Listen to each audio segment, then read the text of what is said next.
You're here with Cristina and Jacqui for another episode of SHeCOMMERCE, where power women and real talk collide in the real CPG world. And we have a fantastic guest today that we'll be welcoming soon.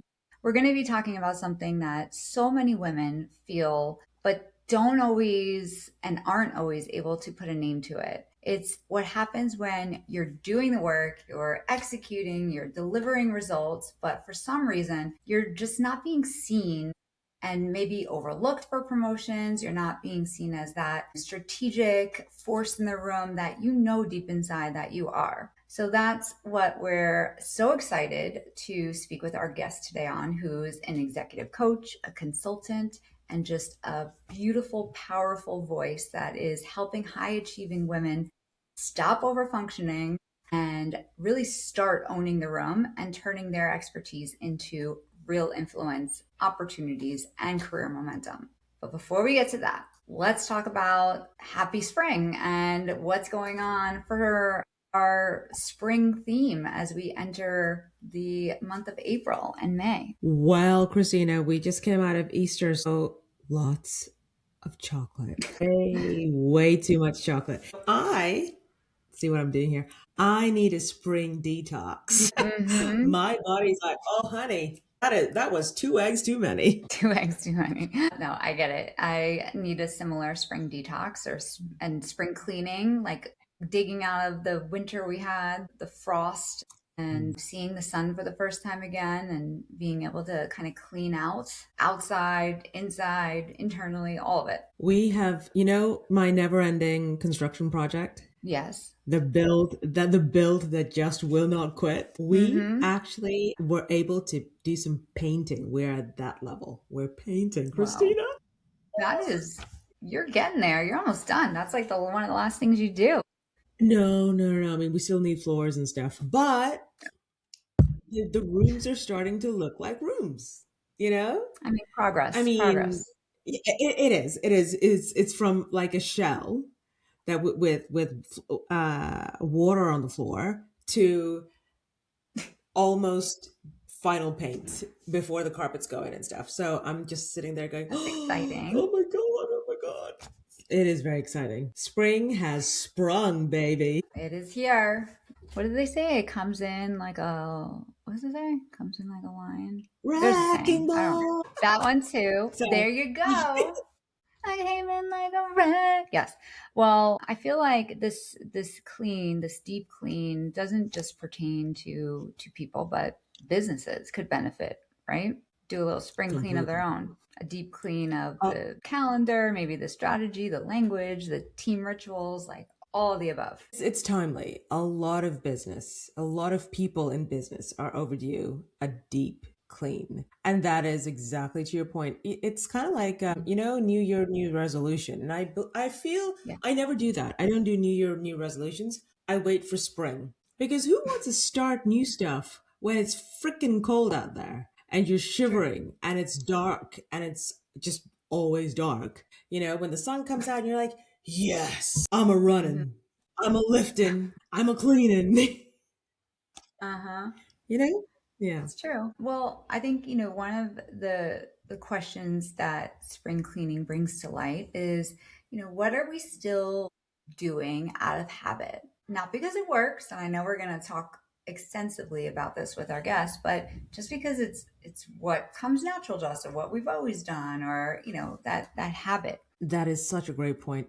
And also, what are we tolerating professionally that should have been taken out months ago? And I think for women especially, this can be a really powerful reset, right? Less of the overdoing, less overpacking, less overcompensating, less trying to be everything to everyone. More clarity, more edge, more discernment. Cut the fluff. This fluff that is often disguised as opportunity, we need less of that. We just need to get to the real stuff.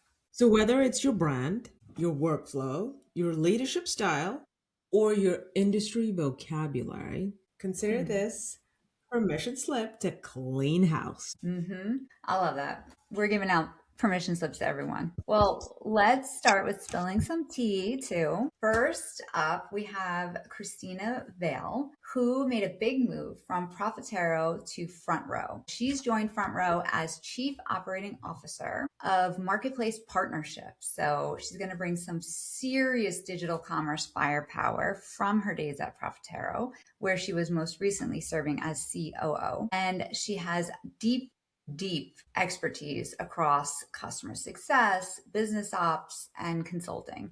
And she just has a track record partnering with major consumer brands. I've worked with her at a few companies, and she's just stepping in to help strengthen Front Row's marketplace capabilities and drive growth for brands that are navigating this complex commerce landscape that we're all trying to make sense of. So big move, big mandate, and big congratulations to Cristina. And we have another one.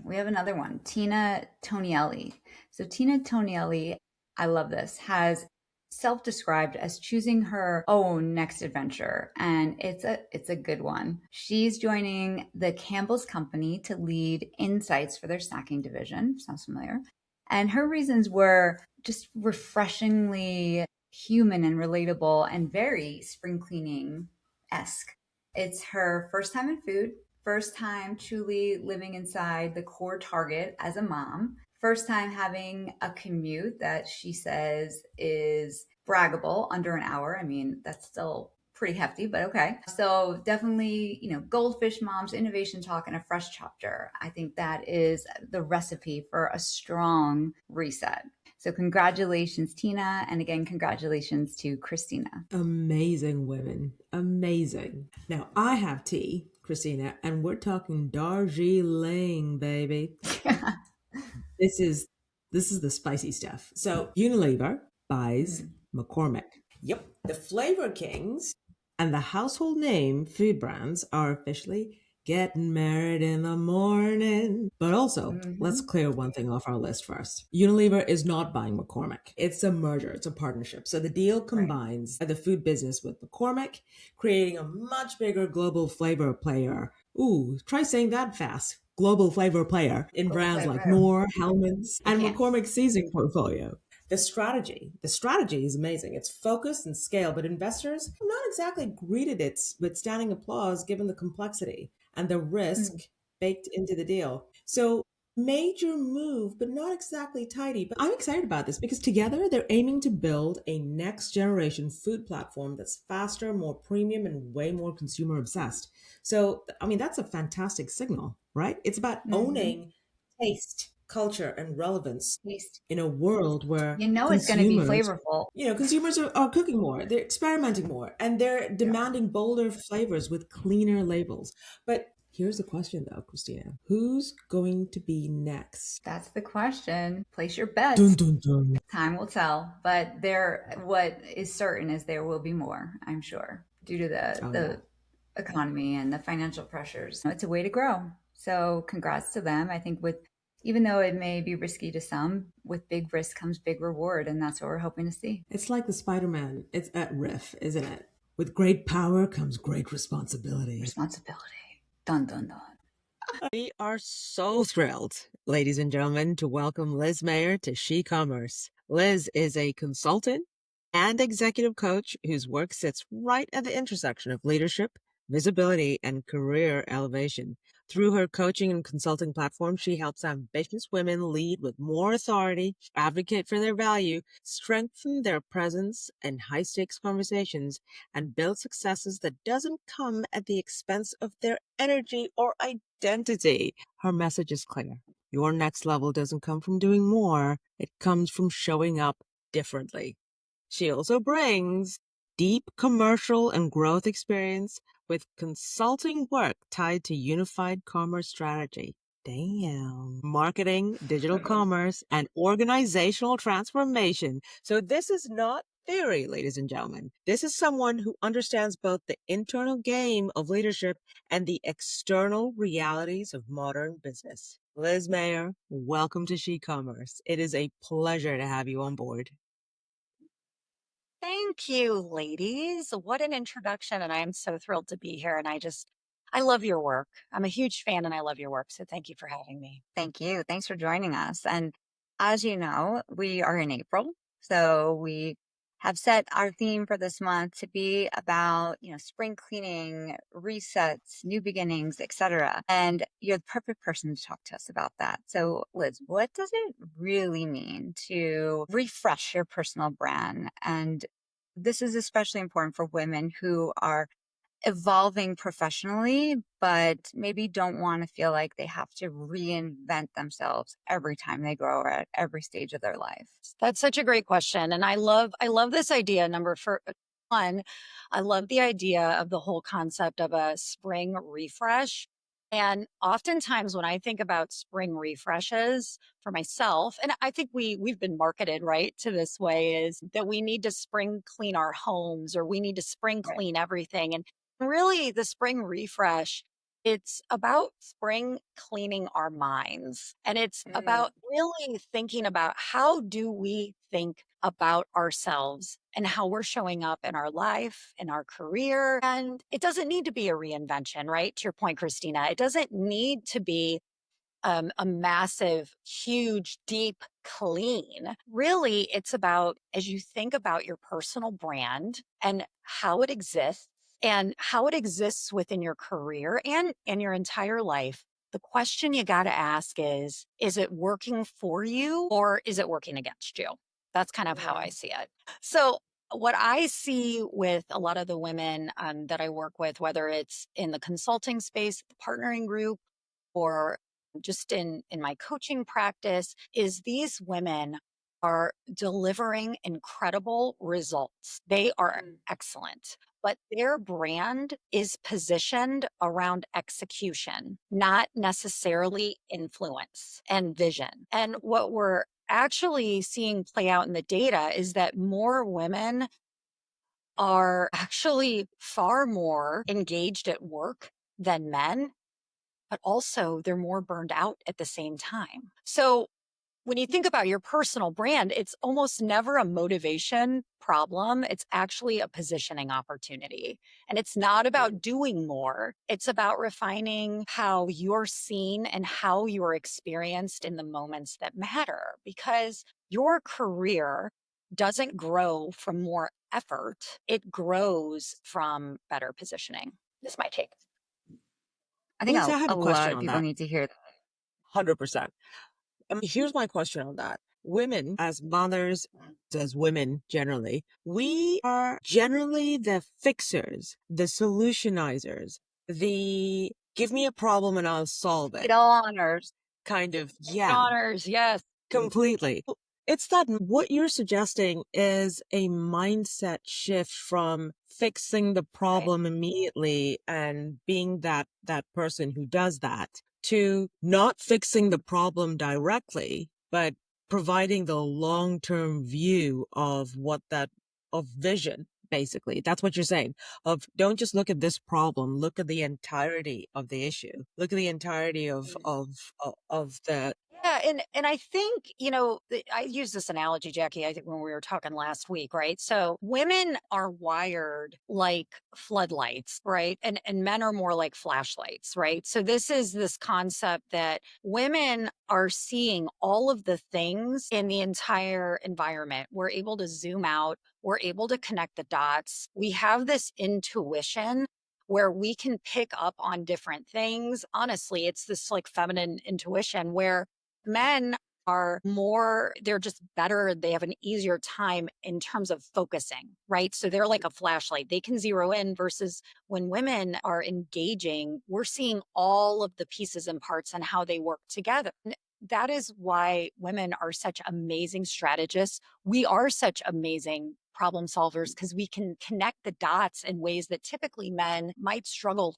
to do, right? However, if we are constantly distracted with fixing all of the things, or we get so overwhelmed by everything that we're seeing in the forest that we can't really channel our energy and our effort onto the most meaningful problems, our messaging and our impact will get diluted. And so I think what's really important to your question is for women to really take a look at that bigger picture that they see in the ecosystem, right, of their company, of their industries, and really say, what do I want to stand for? What is the perspective that I have? And what is my point of view? Right. And what is the agenda that I want to really drive and lead and influence?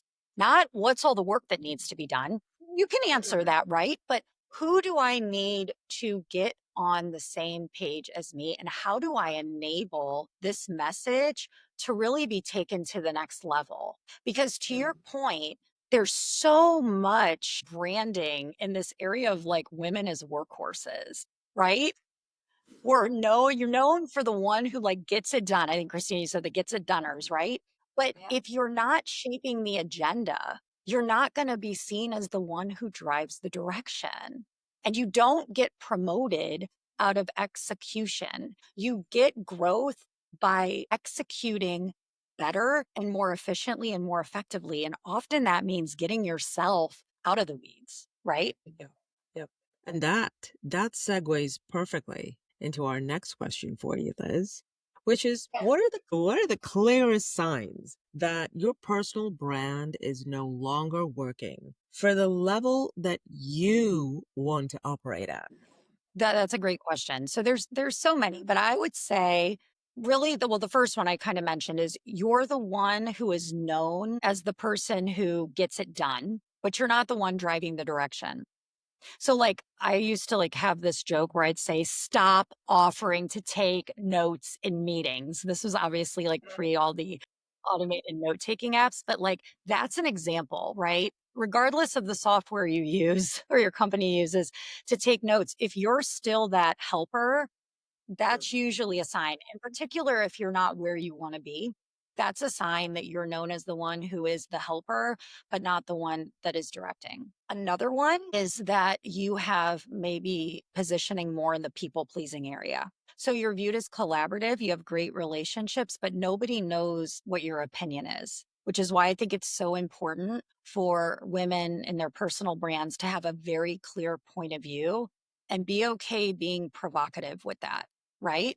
And then I think another one is that you know your stuff, right? You know your stuff. You are the expert. In particular, if you're in the commerce marketing space, you probably had to elbow in pretty hard to get a seat at the table, right? If you are the ones that were combating the budgets against like the upper funnel and now you're here, right? You got there by being the expert in topics that maybe nobody else cared or had time to get into, right? But that expert level energy can hold you back because you're not consistently communicating your value in a way that sticks because you're so focused on being perceived as the expert and as the one with all the answers instead of the one that drives the decision in a complicated ecosystem. So that's where I see a lot of, if you feel like those are things that you're up against, that's probably time for, again, not a total repositioning, just some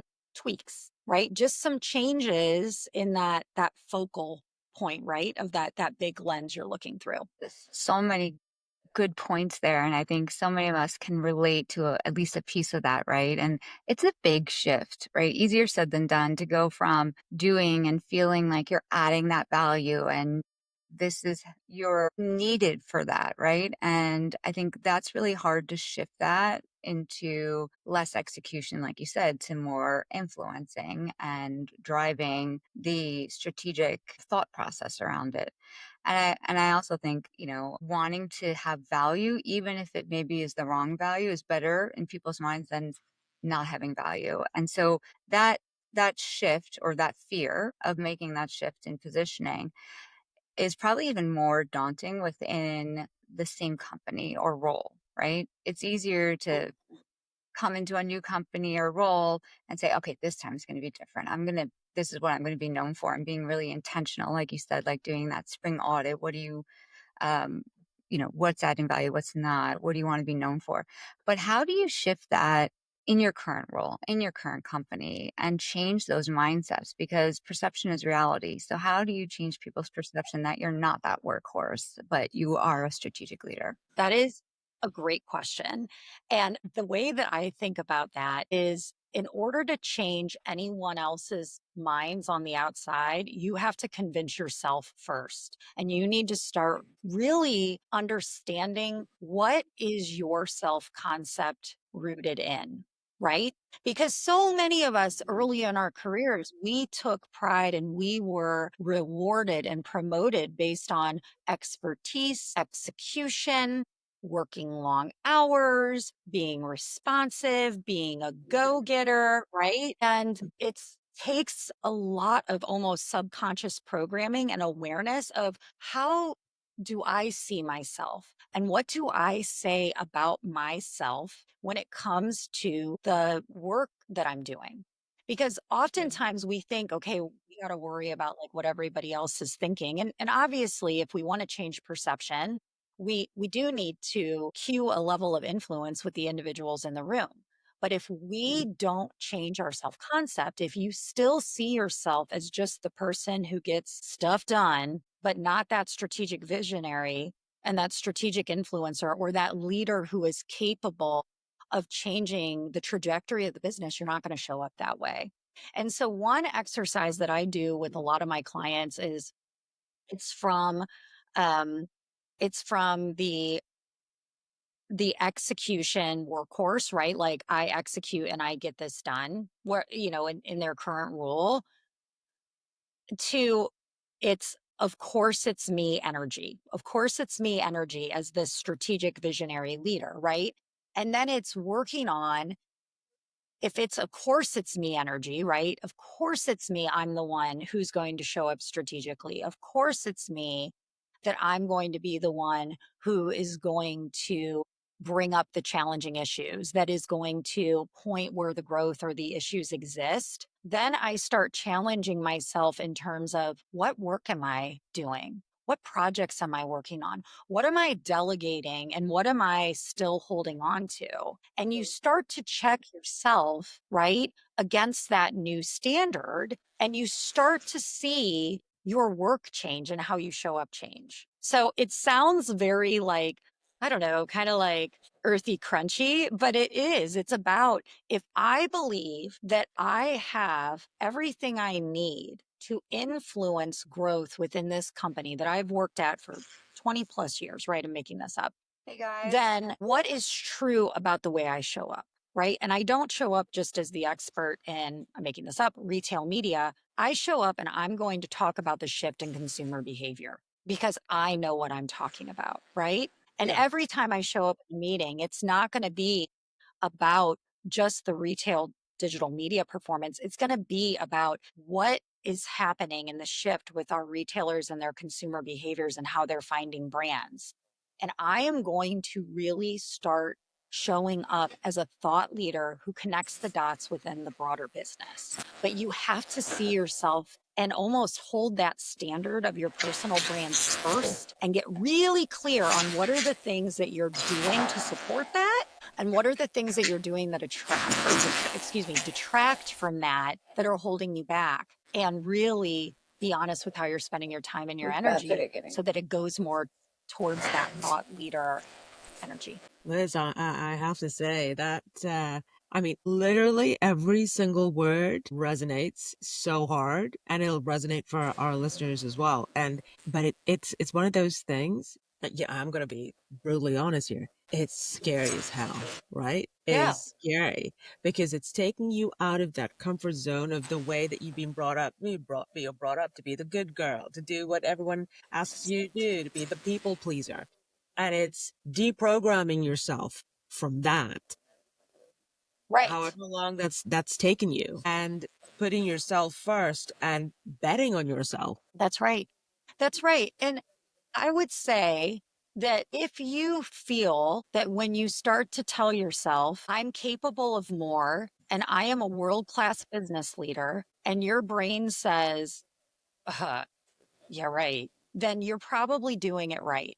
Because our brains, to your point, our brains, every human's brain is wired to keep things easy, to keep us safe, right? And to do as little work as possible. And so if you want to change the way that you are perceived, you have to first convince a brain that wants things to feel easy all the time. But that's where the work is, right? It's not enough that you just go to a conference and like go and like meet a bunch of new people. That'll be helpful. But if you meet a bunch of people and the only thing you want to talk about is the same topics you've been talking about for 3 to 5 years, you're not going to grow, right? But you have to start telling your brain, this is who we are now, and this is how we show up. And you need to rehearse it and you need to align your thinking to it so that the stories that you used to tell yourself of we can't do this or everything's going to fall apart if I'm not ready, right? Or if my team doesn't know, or if I'm not doing the work, everything's going to fall apart. We have to be able to say, I was made for more. I have a perspective that can move the business forward. And then we determine what that agenda looks like in our organizations. But until we believe that we have that capacity, we won't make the change. And that's why I always say, just be prepared for your brain to fight you. It's going to fight you. No, you're not. Oh, something's going to look for those obstacles and be prepared. This doesn't feel good. This feels different. Some of that is just the path to change. That kind of leads into my next question, which is about, for women in commerce and marketing and growth roles. It's what does that fierce presence actually look like in practice? Especially in rooms where revenue and strategy and influence are all on the line. And let's be brutally honest here. So is your role, right? What does that look like? How Right. how do you advocate for yourself Yeah. and still So keep the your way and I still be employed? be employed, right? Well, so I like to braid. It's a great question. So the way I think about it is, we're talking about brands and you really need to think about yourself as a brand. So how do the best brands in the world operate, right? They don't just like show up in those meetings and they're not just saying things and doing things to get attention, right? They're intentional about how they're perceived. And so I like to break this into levers. So the first is vision, right? What do you want to be known for now? And I think what's really important, and you hit the nail on the head, what do I want to be known for now in relation to the business context? Because if you don't define your personal brand in relation to the context and where the industry is going and where your company is, you're going to default into being known for whatever is most visible and what is comfortable, right? Which might be execution. So defining that vision within the context of where the value is created, which typically in commerce marketing, yes, it's consumers, but it's also retailer relationships. It's also obviously the relationships with the greater market, with the stakeholders, really defining that vision, right? Internally and externally. Then I think the second lever is standards, right? Now, really critical to ask yourself and answer, what are you no longer available for? Because every yes you give is reinforcing your brand. And that's where like the burnout starts to show up. And in those tense environments where we might be concerned about our role, we might be working and working and working and working. And it might be depleting us further where we're not showing up as our best selves, right? Of course. About 6 in 10 women at the senior level report frequent burnout, right? We're not burning out because we're not capable. We're burning out because we're over leveraging effort instead of influence. So if that vision is ultimately rooted in the context and the environment of these stakeholders, internal and external, then the standards are a way to not just obviously protect your energy, but to ensure and enable performance and alignment with what the business needs, right? We're no longer available for conversations where I am going to take my eye off the ball, which is delivering results for the company, right? Of The course. third Yeah. level is as sorry, Jacqui, did you have builds there? Sorry, I'll just keep going because I get Oh excited no, about this. I mean, everything you're saying is just like, bling, bling, bling, bling, all these light bulbs going off in my head. Well, the third level or lever rather is essence. So this is really about how you show up in the rooms. And this is actually where I tend to see women create more stress, right? Like how many times, and maybe it was for you ladies earlier in your career or where you still see it today, where you can tell that a woman spent so much time over preparing that she has created like her own stress prior to even like delivering the message she needs to deliver. Right. And maybe because of that, her point of view or her perspective is really watered down. So when I talk about essence, if you're over preparing, or even if like you're overworking,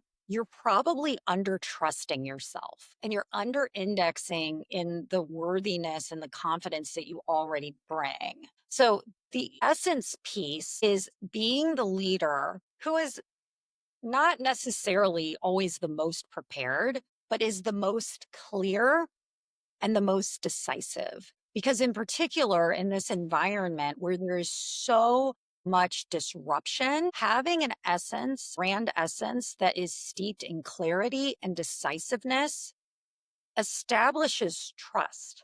And we are in a trust recession. So that essence is a critical lever. But to the question Christina asked earlier, if you don't trust yourself, right, it's going to be really hard to get that trust in the room around you. Essence is critical. My favorite statement you've just made, overworking equates to under believing or under trusting yourself, which I just, wow, that is a POV that I have never considered. And now I'm sitting there going, damn, of course. Yeah. Yeah. And I think that it's something that we've kind of worn as a badge of honor, right? But it's Yes. always to our own expense. And if it's not to our own expense, it's to the expense, not just obviously of ourselves in terms of stress, but in terms of our alignment over time, right? In terms of our values and what we're nurturing versus where we're putting all of our energy. So Liz, for women leading in spaces where again they may still be the only woman in the room or one of very few. What does visible Yes. leadership actually look like without feeling performative? And how do you help women be recognized for strategic thinking, not just reliability? Yeah, that's a great question. So, one of the things that I work with a lot of my clients on is oftentimes when we're going into rooms, especially where we're not represented, the first question that we always ask, which is completely natural, by the way, is what am I going to say? Right? Totally natural. What am I going to say? What do I want to say? Instead, what I would challenge all of us to ask ourselves when we walk into those rooms is who is in the room and what matters to them. And so it's who before what, because oftentimes we get so caught up in what are we going to say, what are we going to say, what am I going to say, how am I going to say it, and it really honestly proliferates this sense of insecurity, because at the back of that is typically a how do I want to be perceived, and we can't control how we're perceived. We cannot control, we can influence it. But if you have a bunch of people that, for whatever reason, think a certain way, they're going to think a certain way. It's your job to really think about those individuals in the room. How do they make decisions? What's important to them? And what do they need to learn from me and what I see in order to make better informed business decisions about retailers, consumers, whatever, the business strategy? That shift puts you in an energy that I like to refer to as like advisor energy, right? A lot of us are really like focused on being the expert and maintaining our expertise. But when you think about that, and we are experts, all of you, all the listeners here, they're tremendous experts. But experts are, when you say you're an expert, it's very internal focused. It's like, I'm an expert. But if you think about yourself as an advisor, which women are so naturally giving and open and willing to share, advisors are about making sure that individuals understand our perspective and understand what is in it for them. And so instead of getting into that room and thinking, oh gosh, I am the only woman here, right? I'm the only, maybe you're the only woman of color, right? On the line. Maybe you have a feeling that you're going to be interrupted and mansplained to within the first 5 minutes. And that might be true. Really sitting down and saying, how do I show up as a world-class advisor to this audience? And in order to answer that question, you have to ask what is in it for them. And you have to understand what motivates them, right? and then address the point from there and show up in that power. And I think you have to understand the value that you can bring as well, right? You need to have that belief in yourself, which is something you spoke about earlier. That's kind of the first step. Right? Everything I think, begins. yeah. And I think that like internal struggle, right? Or and a lot of women will wait for permission, right, to jump in, wait for permission to start showing up as that leader that she may very well already be. So, what is that identity shift that has to happen before you can stop waiting for that permission? Like something needs to click. You don't need the permission. You have this in you. Believe in yourself. Go add that value. How do you flip that switch internally? Everybody is different, right? In terms of the stories they tell themselves, right? And why, right? So your version of seeking permission is different from maybe my version, Jackie's version of seeking permission. What I find to be the most powerful is, let's just say you're getting into a meeting and you are scared as hell. You are intimidated. You are like, oh gosh, like, right? You're not in that energy. Take out a piece of paper, and I would strongly suggest it be a piece of paper, or if you're more of a verbal processor, take like and record yourself, right? And just answer the question, why am I feeling insecure right now or whatever? Why? And just let yourself answer the question unencumbered. Don't judge yourself. Give yourself 10 minutes, 20 minutes, as long as you, and just go, go, go, go, go. And then stop and either reread those notes or listen to yourself, or maybe even just talk to a friend and ask them to like listen to you.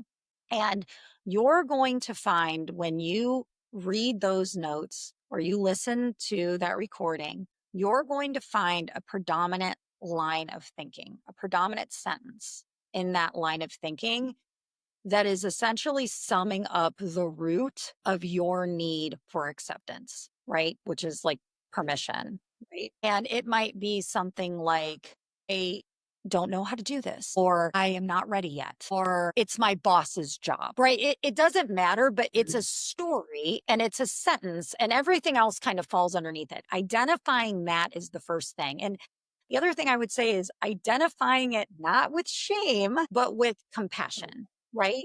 Like, think about, there's so many moms that listen to your wonderful podcast. Like, think about if your kid came home and was like, Mom, I don't like myself today. You want to be like, well, that's a bunch of BS. I mean, you would be like, oh, come here. Why? What's wrong?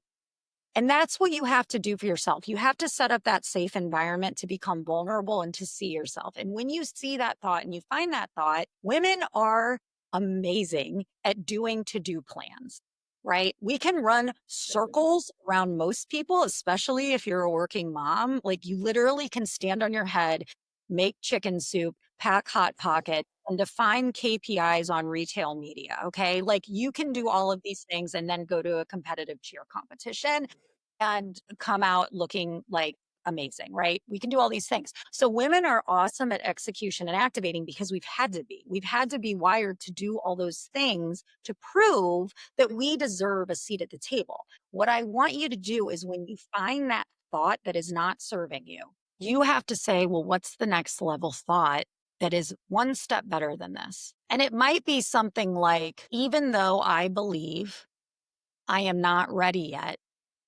I am willing to try to be ready. It could literally just be simple as that, but you have to start creating what I refer to as like step up beliefs that you install in your brain the minute you get intimidated, the minute you want permission. And maybe that statement is as bold as, the only permission I need is my own. But oftentimes it's really hard to go from I'm not ready yet to the only person's permission I need is my own. I can say that to you and you'll be like, yeah, you're right, but you don't believe it. And so it's really important to say, where am I thinking? And what's one little tiny little sliver step belief that I can believe that gets me to correct this line of thinking the next time it happens? And what you do, because women are amazing at multitasking and doing all the things, is you write that next level thought everywhere. You put it on your phone, you put it on your to-do list, you put it on a sticky note on your computer. And when that email comes across that intimidates the hell out of you, where you are like, I did something wrong, or I'm in trouble, or he's not going to like that. That's another one. He's not, oh, they're not going to like me. That is one I hear all the time. They're not going to like me. Stop and say, I don't need permission right now. And I'm going to keep going. And you have to catch yourself in the act. You have to literally supervise your brain and your thinking like you're supervising a child with scissors. And that is the work we need to do. It's not about doing more. It's about working on our self concept. And that's usually the part that like we don't have time for. But I would say you don't have time not to do that. So there you go. Soapbox. Sorry. Soapbox moment. I just, oh my God, can we just I mean, listen to you preach. every It's week, good. please? Every week, every week. It's amazing. We need these daily affirmations from Liz, right? Yes. I have them. Free your mind, Absolutely. right? Right. That's So right. Liz, in terms of, what you said before and where with women about the over preparing, the over delivering, the over functioning, and with the fact that women think that that's how you influence, what does influence look like when it's sustainable? How Hmm. can women expand influence and executive presence without falling into that trap? And I know you just said, keep it in mind, don't feel like you're not enough. You've talked about don't look for permission, don't second guess yourself. But what does the actual presence of that look like? Yeah, that's a great question. So I know I kind of jumped around on the growth, like those like levers, the brand levers, but Mhm. you actually just opened the door for me to go to the next one, because I actually think that this is where the rubber meets the road is your personal like brand strategy, right? So we all hear and we all been in these meetings where it's like, the what it's like strategy is basically deciding what to say no to, right? Is you're going to say no to this. And so when you think about your brand strategy, you need to really ask yourself, when it comes to your time and energy, are you investing your time and energy? I think it's both important, because we don't think necessarily about both. We just hear time management. We don't think about energy management. Are we putting our time and energy in the rooms, in the relationships, and in the tasks that actually build our brand forward, right? Into this non permissive badass that we're all capable of being? Or are we stuck in execution loops? Because I mean, here's the reality: if your calendar is full of tasks, right? Or if you've just up leveled and said, okay, I'm going to influence, and yet your calendar still looks like a crime scene, your brand is not going to come through. So, what I think is really important in that instance is really to kind of take a look at the way you've been operating and the way you want to operate, and literally have a list of, this is where my time goes now. And these are the things I'm going to do because the ROI is high, and it's elevating me, and it's enabling me, and it's filling my fountains of energy. It's not like just draining me. And these are the things that I'm going to minimize, because I have to do them, but they're drains, right? But I'm going to minimize them. And these are the things I'm going to stop doing completely, or I'm going to delay and delegate, and be very clear about those things. And the reason why, when you do this, I actually think you are not just to look at your work life, but your whole life, is because as women, because again, we're seeing that big floodlight, is we can't just like say, okay, today I'm just going to be professional Liz. And then the Liz that yells at her kids and that is the cheer mom Liz is over there. And like, because that Liz is here. That Liz is getting a text message in the middle of the day that the cheer registration is not complete, right? And it's a distraction, and it's just happening, right? And so what's really important is that you get clear on what are the things that make you better, and what are the things that need to be taken as a back seat, and they need to be managed differently, delegated, delayed, eliminated. And if you can do that in advance, right, as part of your strategy, then you're going to be that further ahead. Because I think what we tend to do is we don't avoid obstacles. We've already like spent so much time trying to tell ourselves like, I'm ready, I'm enough, I got this. And then you're like, oh God, Todd the Topper's in the meeting. No, like, I don't want to talk about Todd. Stay in my energy. But if you start to think about Todd the Topper as, this is an obstacle, it's a drain, but I got to deal with Todd, I'm just going to minimize it. And I'm only going to think about Todd and work with Todd for 20 minutes a week. No more of these meetings, right? I'm making that up.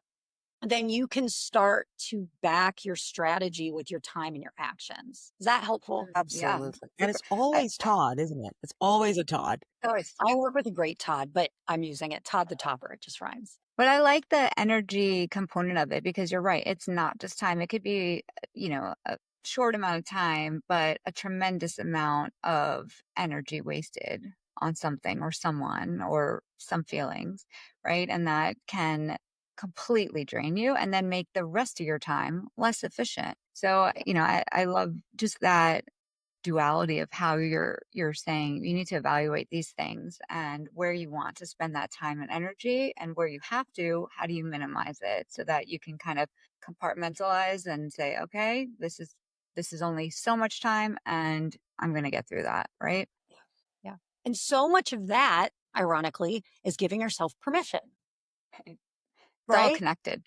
It's all Sure. connected. It's like, Yeah. at the end of the day, like, you aren't here to do work that drains you all day and that depletes you all day. Now, there's going to be seasons like, in your life where you might have to deal with something draining that you can't control, right? You might be going through layoffs, or you might be dealing with a sick parent, and those things are draining. Mm. However, if you aren't giving yourself permission to play in the fountains, to give yourself the time and the energy and the work that replenishes you and be around the people that you love, then you are not going to be able to elevate your brand to a brand that is inspiring, influential. And so that's why it's all about looking at your entire ecosystem of your life, right? And saying, what am I going to be available for and what am I no longer available? Yeah. No, it's a great reminder. Um, well, we're going to switch gears a little bit. I know we're coming to the end of our time, which is sad because we could keep talking about this and listening to you for hours and hours. But we have some fun questions to ask you. In the whole, you have to start with yourself and make yourself believe, and have that energy that you want to put out there. What's your power song when you're gearing up for a major sales pitch? You're leading one of these sessions to encourage other women, etc. Like, what is that power song for you? Gosh, well, I feel like I have a power playlist. So I would say I I have an oldie, I have an old one and a good one, a newer one, because I'm very like much into music. So I would say that my tried and true power song is Freedom by George Michael. Because freedom is Freedom. a value, it is how I live my life. And a lot of us want freedom, but it reminds me that the price of freedom is courage. And so you have to believe in yourself, or you have to do it scared if you want freedom. And that's it. So that would be my like always, always. And then I really love 12 to 12 by Somber. I just like, I can't, that song comes on and I'm like, I love it. I actually listen to it while doing my hair for the podcast. So, yes. Well, your hair looks And your hair beautiful, looks so it's working for fabulous. you. Gorgeous. On a slightly different note, what's the most ridiculous or outdated advice you've ever received as a woman in business? And what would you say instead now? Oh, there's so much outdated advice. Like, it's hard to pick. I would say, and I don't know that this is an advice, but I think it's something that I struggled with for a long time. Is there was a period of time, I actually think it's changed, where a lot of companies were marketing themselves as families. And I think that is bullshit. And the reason I say that it's dangerous is because in families that are functional, and we all know that there's a lot of dysfunctional families, you can do anything and you are always and should be unconditionally loved and accepted. And that mantra does not work for companies that are in business to drive a profit. And I think it sends the wrong signal to trust your employer more than you trust yourself, and to be confident in an employer or in your boss or in the culture of the company more than you listen to your intuition. And so to me, that is probably one of the, I would say, just kind of things that I had to debunk personally, like as I've evolved my career. And what I do is to really say, I don't look at my work as a family. I do work I love and I do it with people I love to work with. And but ultimately at the end of the day, It is my responsibility to create the culture I want and to create the rooms I want to walk into. And that's just so much empowering. And then it puts the onus on me to make sure that I am doing that versus giving my power away and making work do that for me. So that would probably be it. That's a good Every one. single word, Liz. Every single word from you is like, it's a poster. Every single one. I've been writing We're printing the shirt. furiously. Thank you, ladies. So close up. My final question is, what is the one thing that listeners could do this week? The one thing I would say that listeners could do this week is to give yourself a personal audit. Okay. And to audit the way you are talking to yourself about yourself, and audit the way that you are doing work, and audit the way that you are behaving in ways that are serving you and not serving you. And do it in a compassionate way, and give yourself that audit and really ask yourself, am I proud of this? And is this the best version and most empowered version of me and of my life that I'm living, regardless of the situation, regardless of the people in the room, regardless of the challenges in the company? Because I think that what that does is it gives you your power back, right? And it puts you as the central judge and opinion of yourself, and it elevates you as the decision maker versus relying on everybody else to tell you what you're doing is right. That is powerful. Love that. I love the Thank you. self-audit. I think it's so important to reflect and just, yeah, like you said, think about those values, where you are versus where you want to be, what's getting in the way of that, what role are you playing, and, start to make those corrections, make those adjustments. We could go on and on, Jacqui, right? Wow, I love it. It's been like our own little therapy session. Like, we needed to hear some of this too. So thank you. And with every episode of SHeCOMMERCE, we're building a growing network of female leaders and advocates. So, Liz, will you take the pledge with us to pay it forward, continue to amplify women's voices, and help shape the future of commerce? I will absolutely. So the only thing left for me to say, Well, thank you again. Thank you for friends, joining us. family. Thank you for all your brilliant insight. Thank you, ladies. Thanks for having me anytime. Ladies and gentlemen, bold brands, fierce women, one sisterhood.